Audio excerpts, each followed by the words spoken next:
is wonderful, counting is marvelous, counting's terrific, and how... Hello everyone, I'm Captain Logan. Welcome back to Counting Kryptofreaks. Today's episode is called Whisper, and it's the episode where Clark gets his super hearing. Is everybody ready? Do you have super hearing so you can hear me? Whisper. Okay, here we go.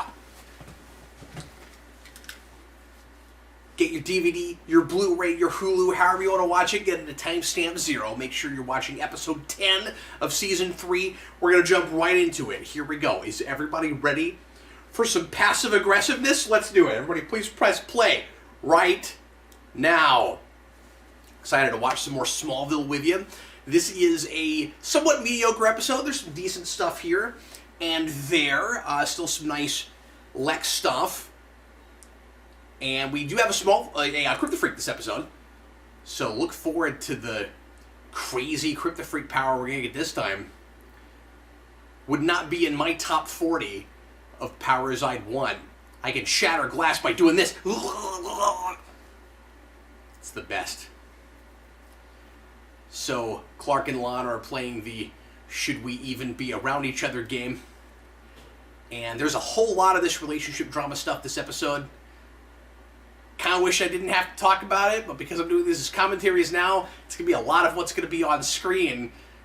But we are still just really playing up the kind of dull, not all that interesting drama, in my opinion anyway, of Clark really still, of course, wants to be with Lana, but he can't. He doesn't think because he keeps putting her in danger, and she has now said, hey, maybe you're right, in a moment of weakness in a hospital bed, but she didn't really mean it, or she's decided after the fact that she didn't mean it, and that's going to be the source of the conflict for them throughout this episode.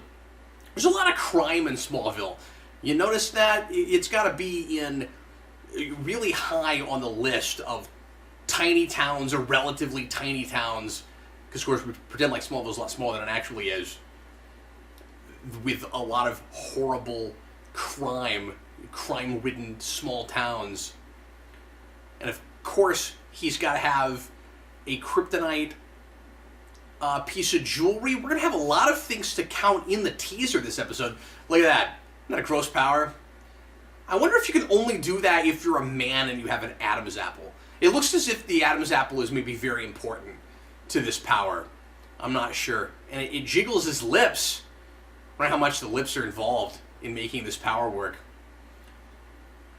Difficult to use that power inconspicuously. So look at this. We've already got some green kryptonite affecting Clark. We've already got some bullet time. A lot counting already. I love that this guy's got a double-barrel shotgun, because it's like, yeah, Smallville's that violent. He's on the up and up. This is one of the smartest people, the shop owner, I think you need to be to live in Smallville. And you see, this is an example of somebody using powers right in public. And of course, Clark is losing his sight now. We're going to use this as a way to get the gag of Clark wearing glasses a little bit later, and also a way to force him to develop his super hearing. And I have questions about developing a power that way, but we'll get into that. But you got this guy using his powers right in public, and you cannot tell me that everybody is oblivious to this. That nobody in this town, or most people in this town, unless they are Kryptofreaks or have children or family members that are Kryptofreaks, are not all secretly aware and just nobody talks about it. And I think that would be a thing that would be easier to pull off in a small town, in an actual small town where kind of everybody knows your name, where there's this kind of unspoken rule where just everybody wants to pretend like it's normal, and they're afraid of, like, the feds coming in from out of town or something, and so, like, they all band together. They're like a real tight-knit community. It would be a creepier show that way, probably, because it would feel almost culty, I think, in a way. But then this show wants to be, as I've said before, a little bit X-Files-y and a little bit of a horror show. So, I don't know, it might have been kind of cool if it had, and I know I'm saying this retroactively, but a little bit more of like a Bates Motel vibe. I don't know if you should have taken him to a doctor after what's happened before, but I do think it's hilarious that he handcuffed him. So yeah, I have a bunch of questions about how this whole thing works. Especially a little later when he'll get his sight back by heat, like affecting the tissue in his eyes. Like, because he got blinded, is he... Are his eyes now less vulnerable than they were before? I do think this is a pretty tender scene. I like how this is played. Where, you know, now Clark's got a handicap, but it's awkward because he's not totally lost his powers like he has before. Now there's just some of them he can't use, and he's blind. This would have been, you know, potential for a blind superhero.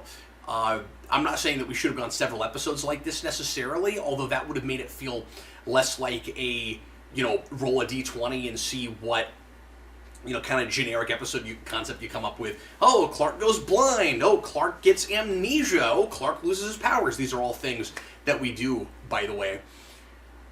I think Tom Welling is trying really hard to play blindness authentically. I don't think he's quite managing it. It seems like he's trying too hard not to make eye contact with people, and I don't know, it's hard to explain because, like, you wouldn't always make eye contact with people, obviously, because you are actually blind, but it just seems to me like he's kind of trying too hard. Would have been nice if maybe, and I don't know if he did this, but if he, like, had been able to take the time to shadow a unsighted person. So, I do appreciate that Lana is trying to be helpful, and, you know, be there for her friend. I don't like the way either of them are talking to each other in this scene. Again, Lana comes off passive-aggressive in a lot of places here. She's kind of set Clark up to not really know how to deal with her. Like, a lot of their issues are just, we don't communicate well, we're not talking with each other, and it remains irritating because they don't ever seem to learn from that mistake. And the frustration I always have with this is I can't tell whether the show is trying to play them as realistic teenagers or if this is supposed to be a more adult relationship, and whether it's saying that this is just how relationships are, or if this is just, like, too immature. Like, how mature does this show think these two people are? This is going to be very convenient, the way Clark's going to pick up on this phone call with Chloe, where she's talking with Lionel. He gets it from the very beginning of the phone call, and he's going to find out everything that's been going on with Chloe and Lionel right here in this scene. This is kind of a neat way for him to eavesdrop and figure out what she's been doing. I appreciate that this happens as early as it does in the season, and that we don't string this along forever. They're also going to put this behind them pretty quickly, which I appreciate. This is a place where I think the show is recognizing or intentionally playing this as a teenage girl in Chloe who, in a moment of weakness and a moment of immaturity, turned against her friend, as opposed to playing her as heroic the whole time. She is not made the victim this whole time, although there is going to be a scene where she's going to turn this around on Clark, and it's going to be a typical walking away angry scene that I also don't care for, because she is completely in the wrong there, and she has this really cringy line in that scene, which I'll talk about when we get there.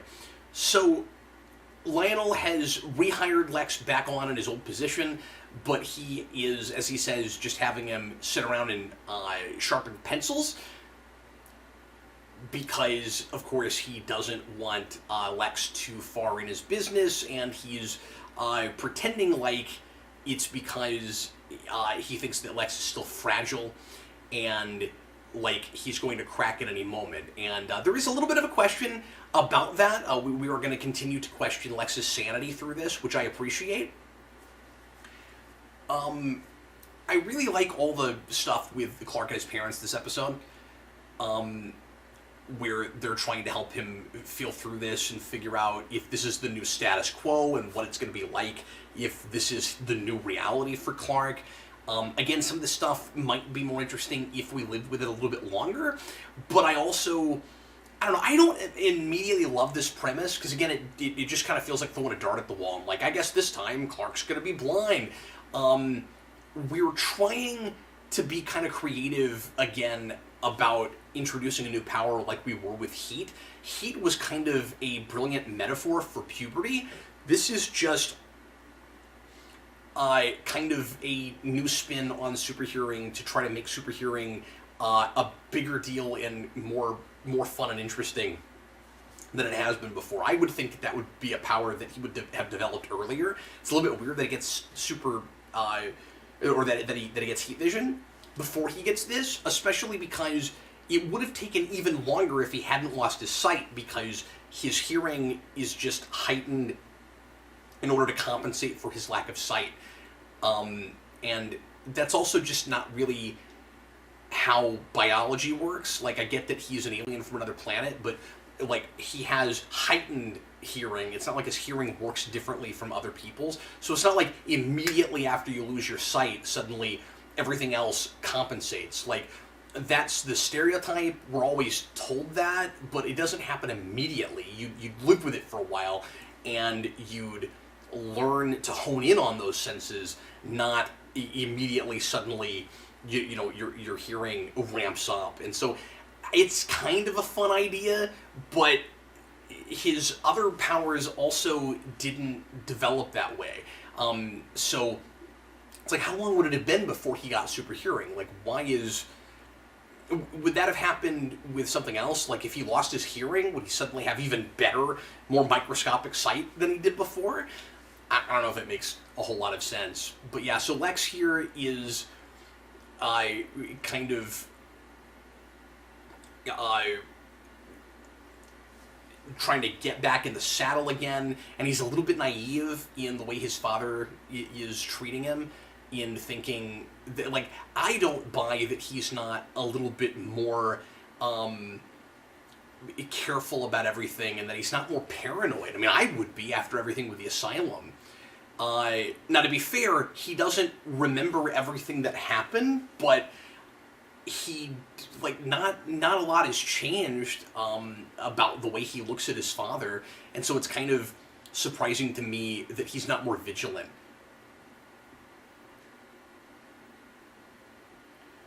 So wouldn't this just be the most awkward thing, where, like, you need somebody to help you out with your classes? You need, like, a person to, like, follow you around with your disability, but you also still have super speed and super strength. This is a walking away angry moment that I don't mind. Let me see, no, we've got two this episode at least. I only wrote down the one, but that one also counts. That one is a frustration that I completely understand, and it's a thing that Jonathan is going to be stubborn about, and it's going to get him into trouble with his heart attack and stuff, which I think happens later. I don't think we've gotten to that yet. And she's right. Like, those are both men that don't like to let other people, help them too much. And this episode is a lot about people needing to rely on other people.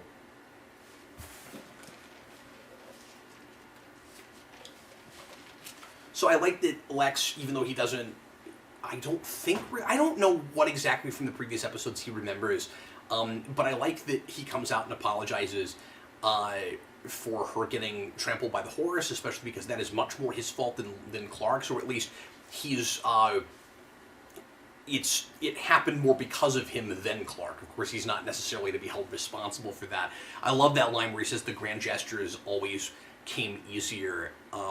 Sometimes it is a lot easier instead of just walking up to a person and saying I'm sorry, to just, send flowers or buy something expensive.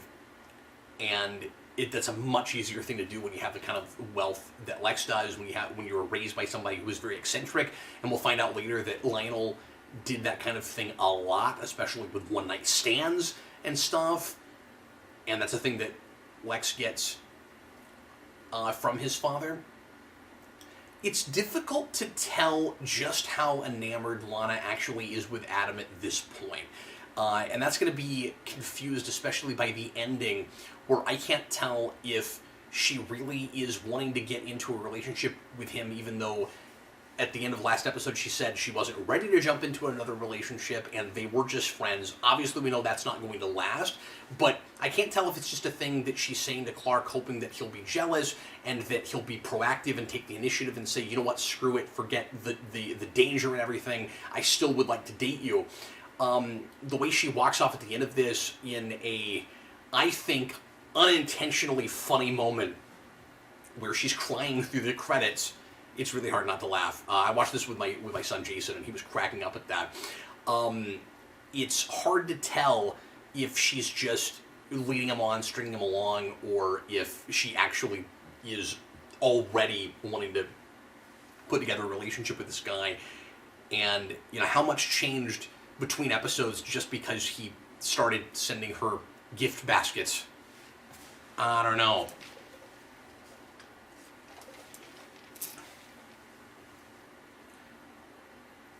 So yeah, that is a thing that I think you'd be really self-conscious about, hanging out with a blind person, especially somebody who just became blind, because we put things in terms of sight so often, and so like, you know, saying things like, you know, have you seen him today? Oh no, I said something insensitive, and I would imagine that.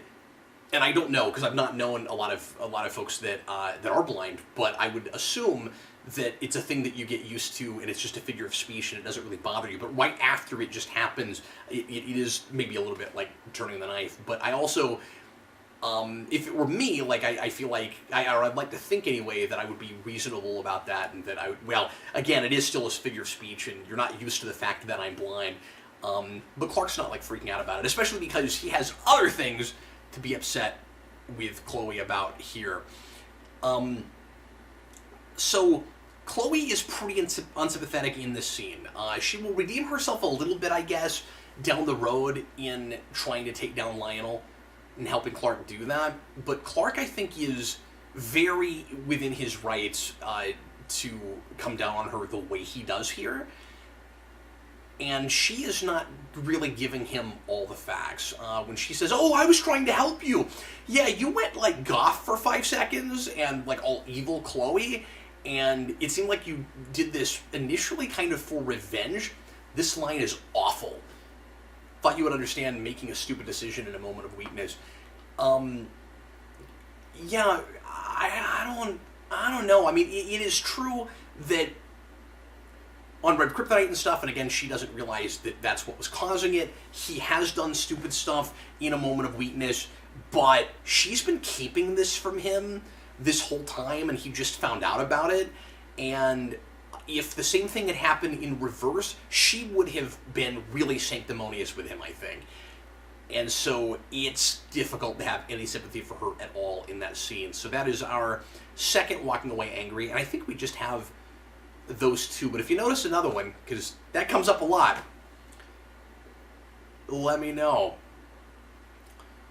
So yeah, it is really convenient all these times that he is, well, not this time, this isn't a big deal, but there are a couple of big places where he just very conveniently will overhear something he's not supposed to hear. He also single-handedly destroys Chloe's life in this episode, and she certainly doesn't deserve that. He's going to set things in motion because of a thing that he overheard without thinking about it, and I don't think there are enough consequences to Clark for that happening. It seems like after this, and we'll see if I'm right about it because it's been a while, but it seems like after this, the show kind of forgets that he is responsible, and I guess it's somewhat indirectly, but he's careless, and that's going to cause her father to lose her job, or his job, and it's going to cause her to lose her column, and the column is justified. She shouldn't get to keep that, given what she's done to Clark, and I think once he finds out about it, it would have been a gesture. It would have been a really good gesture to not just stop working with Lionel, but also to give up that column because of the way she got it. But she's also being kind of sanctimonious. I think this is the first appearance of Pete's mom. This actress is great. I wish we used her more. It would be... The one thing that this show gets wrong, I think, a lot is just downtime. And I feel like I've seen her in something else, but I'm not sure what. And just people doing things together like people do in their off time. We don't have a whole lot... Like, we're in the Kent's kitchen, and we'll see Martha baking pies and stuff like that, but, like, we rarely ever have anybody over for dinner and things like that.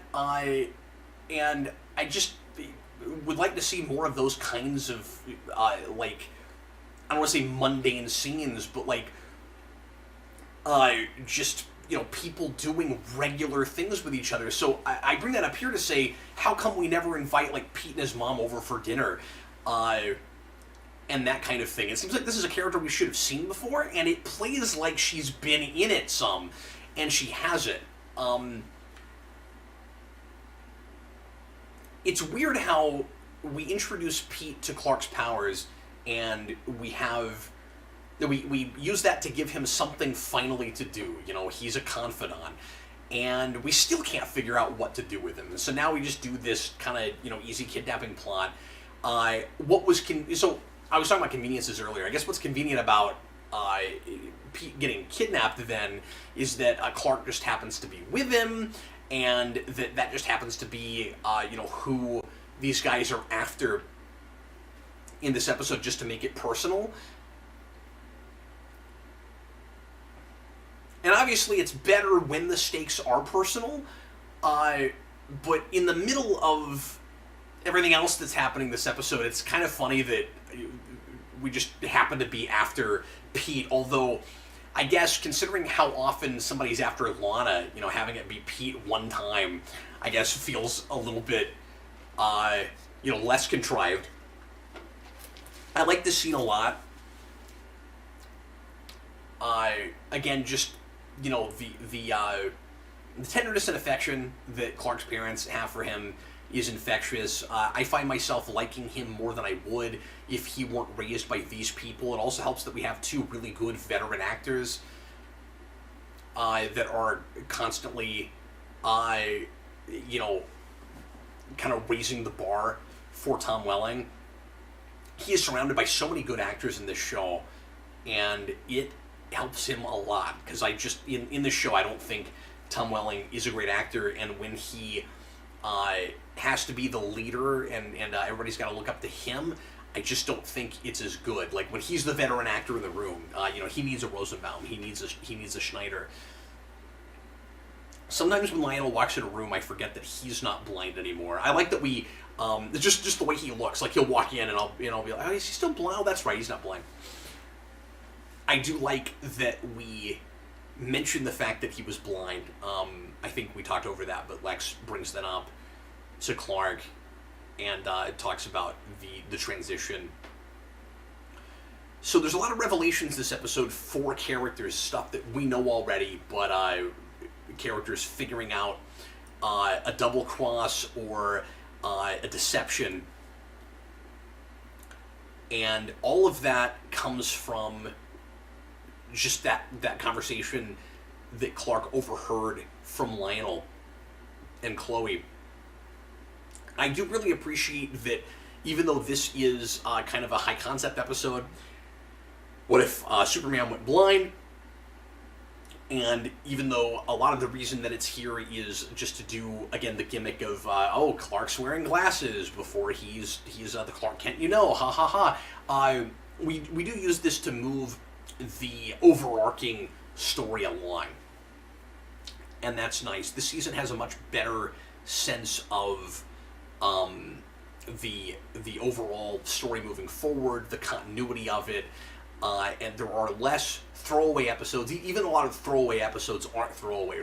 There will be something that really matters to the overall narrative. And so I appreciate that.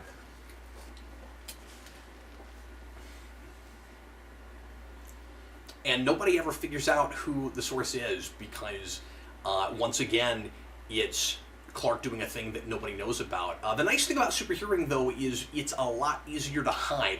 So it doesn't feel, just by design, like I'm not giving the episode too much credit for this, but just by the nature of superheroing, you can use it without anybody knowing, and a script doesn't have to contrive nobody finding out about it, like convenient unconsciousness and that sort of thing.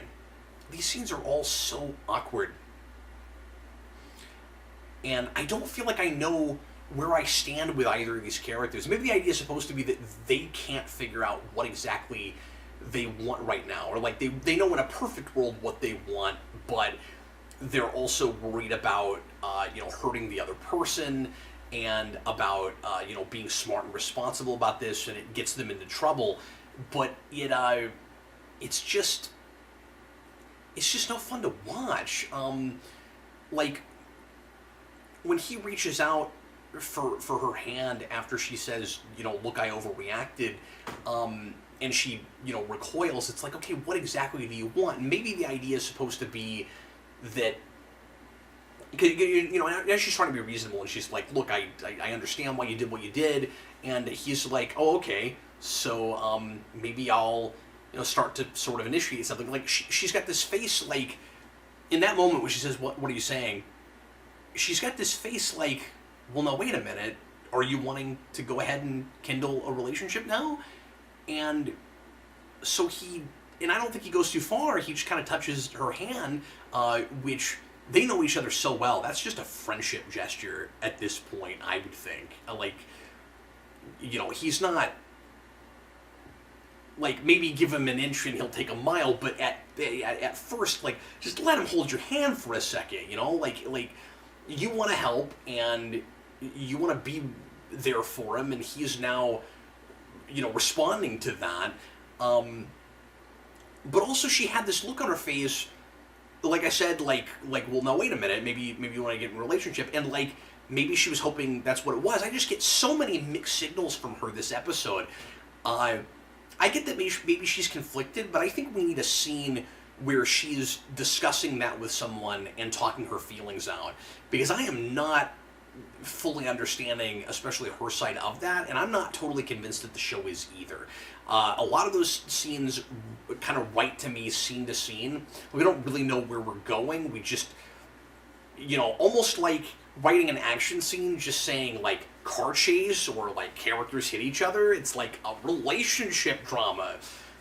And I'm not saying that those actors are making up all their dialogue. It's just like in the moment, when you're writing that script, you're like, something, relationship drama. Like, that's the mentality, it feels like.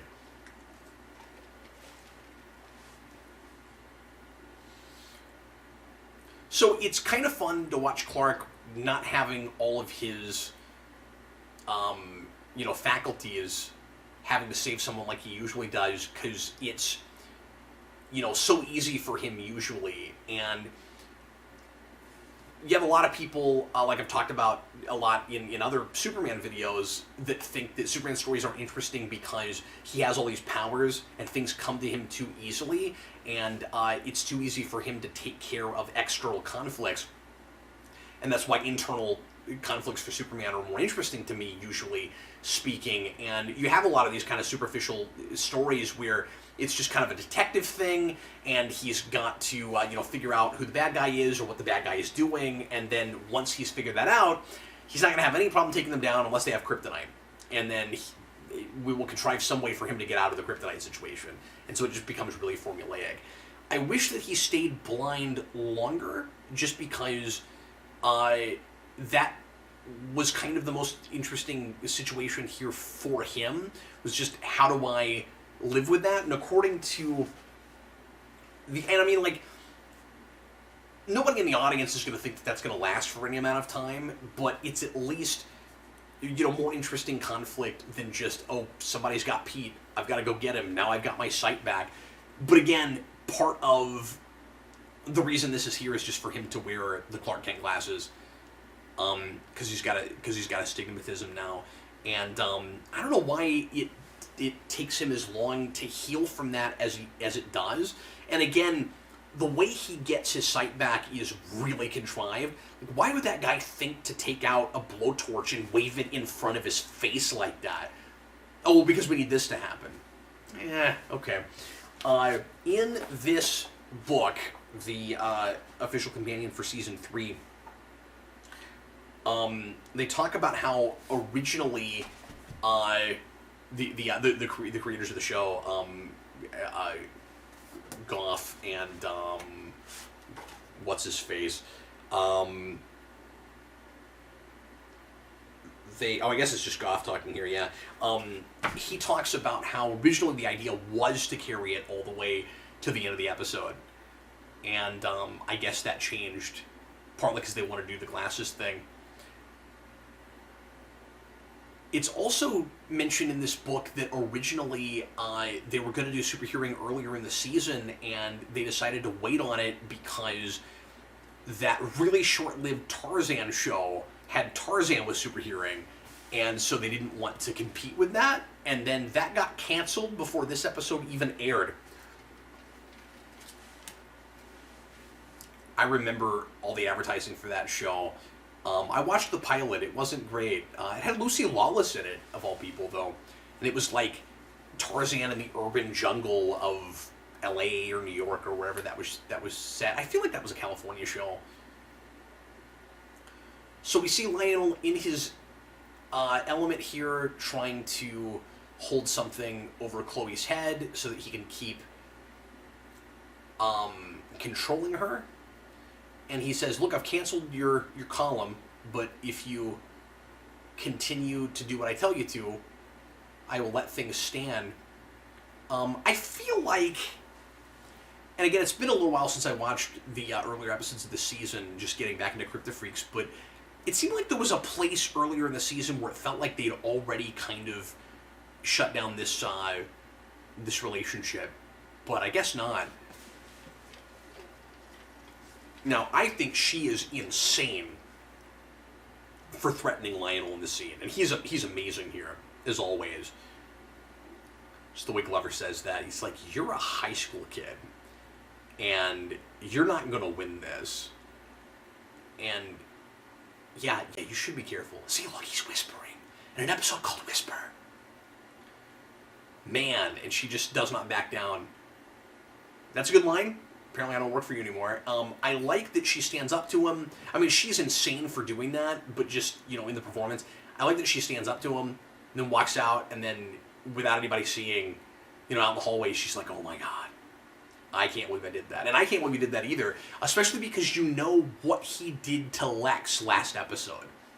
I mean, wow, that is ballsy, but that is, stupid ballsy. I wouldn't have done that. But I like the way it plays, because it feels like just in the moment, she makes a mistake and then now she's committed. She takes this giant risk because she does have something over him, and she is desperate to see him go to jail and to get out from under, his thumb. So, maybe I've talked about this before, but the whole Clark Kent glasses thing, and of course we're not using it to hide a secret identity yet, but we will try to do that later. And we're setting up, oh yeah, someday he's going to wear glasses, and that's going to be how nobody knows he's Superman. And it just doesn't work when you've got Metropolis so close to Smallville. So I guess I appreciate that we're trying to do some kind of a visual with the superhearing. It doesn't date well, the CG, going into the eardrum.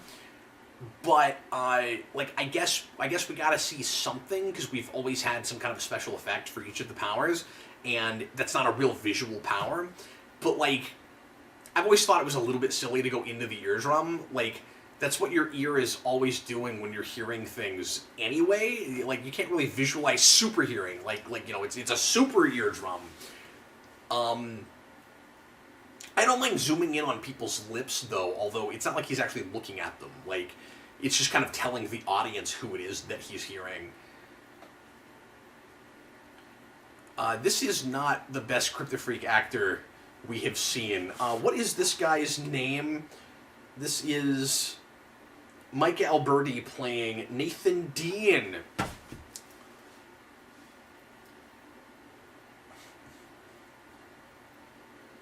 slow motion cars dropping. So that's not a car crash, but that is a bunch of cars crashing on top of a person. But it doesn't count as a car crash. So Pete has a lot of bad stuff happen to him this season, and into next season.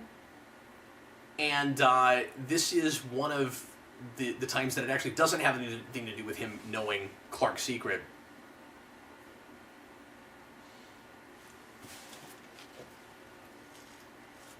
So that was just not super compelling television, but at least we didn't have to have, convenient unconsciousness or anything like that, because he already knows about Clark. One thing that I keep meaning to talk about is that we've seen a lot in the last couple episodes is, and we've talked about this before, but it's been really prevalent lately, where you have a character that walks in just as Clark is either talking about his secret or doing something super, and we just conveniently, it happens with Chloe this episode, where just conveniently the person that walks in does not see the last thing that happened that would change the entire trajectory of the show. I also like that Clark is cool with Pete taking credit for his own save there. That's kind of fun. So yeah, this is going to be Clark's fault, and I'm not totally sure that he fully appreciates that, which is funny because he's constantly blaming himself for stuff that is out of his control, and kind of like living in the past, or like letting himself get kind of crippled over stuff that, again, he can't control. But this is one where I don't think he quite puts together, oh yeah, this is my fault. I set all of this into motion. And it's yet another thing he can't tell her about, because he can't tell her how he found out about all of that. But this is an easier thing to lie about than a lot of his, more physical powers.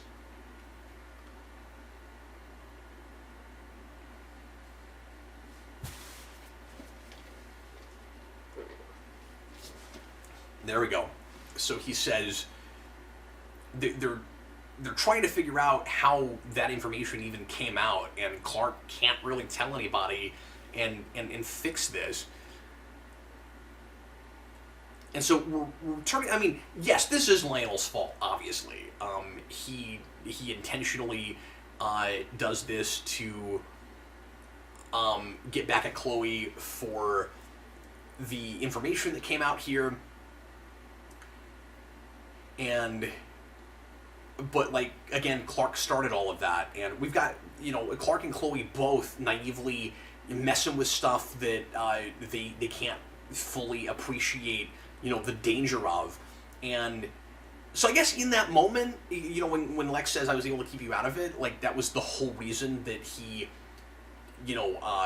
backed down and let Chloe's father get fired. In that, I think that the thing is, this is another, scene that we need. It's weird. This episode is kind of missing a couple of scenes, I think. And maybe what we needed there was just a little bit more time for Clark to fully appreciate that. Because I think in that moment, he's like, oh, crap, what have I done? This would have been actually a place where, going to his parents and being like, I just ruined my friend's life. Not to cry about it, but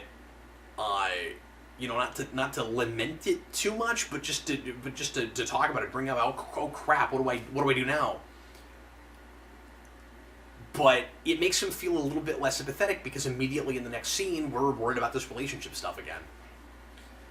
And one of my least favorite things with this show is ending on a big, melodramatic relationship beat that I don't care about.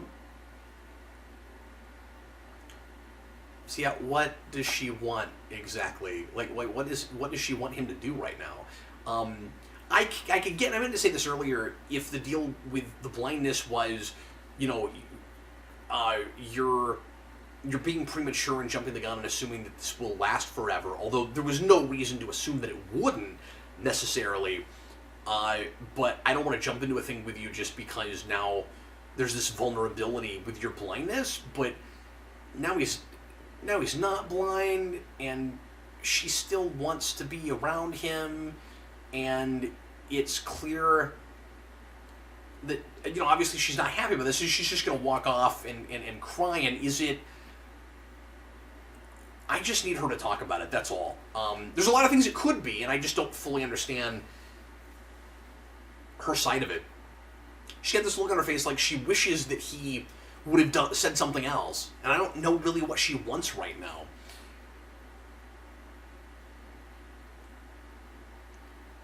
And this just kind of drags on, and it's time to get out of this holding pattern, guys, but we're not gonna. We are only, not even halfway through the third season, although we're close. And it's going to be a long time before we finally get out of this will they, won't they thing with Clark and Lana. And at this point, it's like, I don't even know why these people still like each other. Although I never really knew what they were enamored with each other about in the first place. And that is just unintentionally funny. It really is. Well, there it is. We are done with Whisper. And now, let's get into the count, shall we? We have a Kryptofreak. And that guy's name, again, was Nathan Dean, and he's got vibrating throat powers to shatter glass, which reminds me of a power that you have in a lot of Lego games, like shatter glass. And then we have 2 walking away angries, and we have 1 walking away awkward, which I'm not counting, but there was a scene, I forget where it was, but there was a scene where somebody was walking away. It was kind of more awkward than it was angry. We have 1 instance of Clark on green kryptonite. I think that only happens the 1 time. We got that bullet time at the beginning. We have a new power. We have a bad guy death. Pretty sure that guy died when all those cars dropped on top of him. And we have that scene at the end, that kind of nauseating scene, in my opinion, with Clark and Lana in the loft. Let me think. How am I going to rate this? Is this a 2.5 or a 3? The relationship drama stuff brings it down for me. Last episode we rated a 3, I think. This, I don't know. Rating with the show is sometimes difficult because I'm certainly grading on a curve a little bit. It's certainly, compared more to like episodes of the same show. It's like relative to the show. But I don't know. The Kryptofreak is kind of lame. The kidnapping plot is kind of dull and uninspired. Yeah, I think this is a 2.5, so that's what I'm going to give it. This one gets a 2.5. Well, everybody, thanks a lot for watching. Sure hope you enjoyed it. If you noticed something that I didn't, that I should have counted, leave it in the comments. And thanks again for watching. I'm Captain Logan, and consider this episode counted.